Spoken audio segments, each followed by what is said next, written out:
देखिए पहली तथा दूसरी संख्या का अनुपात 8:9 है। पहली दूसरी को आप चाहें तो ए बी मान सकते हैं, 8:9 दिया गया। दूसरी व तीसरी का अनुपात, दूसरी बी है तो तीसरी सी आप चाहें तो मान सकते हैं, 3:4 है।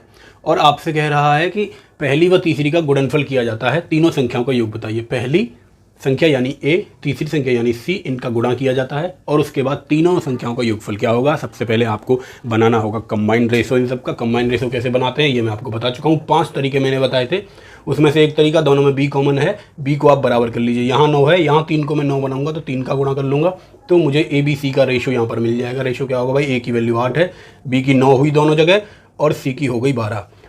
अब देखिए इस सवाल में आपसे गलती क्या हो सकती है और इस सवाल को कैसे आपको करना है एग्जाम में, ये दोनों चीज़ें हम देखेंगे। अब देखिए सवाल कह रहा है पहली व तीसरी संख्या का गुणनफल। आप क्या करेंगे, इसमें 8 और 12 का गुणनफल कर देंगे और आप कहेंगे 12 8 96 की वैल्यू आप कहेंगे 2400 दे रखी है और यहीं आपका सवाल गलत हो जाएगा।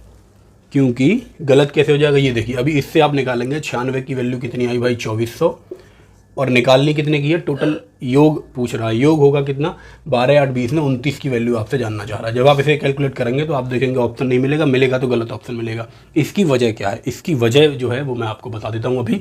इसकी वजह ये है, मैंने पहली ही क्लास से बताया था, जब भी गुणनफल की बात कर देगा तो मैं डायरेक्ट वैल्यू नहीं लूँगा। मैं याद रखूँगा कि जो बेसिक इसका सोल्यूशन है उसमें एक्स साथ चलता है। देखिए मैं इधर उसे कर देता हूँ।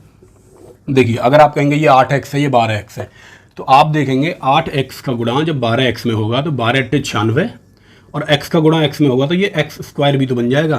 तो आपको समझ में आएगा कि एक यूनिट की वैल्यू जब निकालेंगे तो उसका वर्गमूल भी आपको लेना पड़ेगा। आइए अब आप देखिए x स्क्वायर की वैल्यू निकालने चलेंगे तो ये 2400/96, 12 से भाग देंगे, 12 8 96, 12 दूनी 24, 200 बार, 8 से काटेंगे, 8 दूनी 16, 8 पंजे 40, एक्स स्क्वायर की वैल्यू 25 है तो एक्स की वैल्यू 5 आ जाएगी, यानी एक यूनिट की वैल्यू 5 आएगी। जो एक यूनिट की वैल्यू यहाँ 96 बटा जो 25 आ रही थी, 96 का भाग अगर 2400 में देंगे तो 25 आएगा, लेकिन वो आनी चाहिए थी 5, जो आ गई आपकी 25।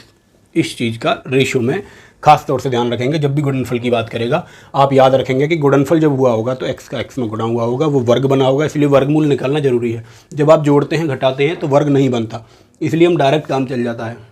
यहाँ कोई भी संख्या जोड़नी घटानी होती तो हम डायरेक्ट ले लेते, लेकिन जब गुणनफल की बात करेगा तो आपको याद रखना है कि उसका वर्गमूल भी आपको निकालना है, नहीं तो आपका सवाल गलत हो जाएगा। ये इतनी चीज़ गलत हुई, आपने देखा एक यूनिट की वैल्यू यानी एक एक्स की वैल्यू मेरे पास निकल के आई 5, एक की वैल्यू 5 है तो जानना चाह रहा है तीनों संख्याओं का योग। तीनों संख्याओं का योग मैंने देखा था 12 8 20 9 29, 29 की वैल्यू आपको निकालनी है तो 29 गुणा 5, 9 पंजे 45 का 5 हासिल 4, 5 दूनी 10 और 4 14, यानी कि 145 इस सवाल का जवाब होगा। ऑप्शन ए हुआ इस सवाल का सही जवाब।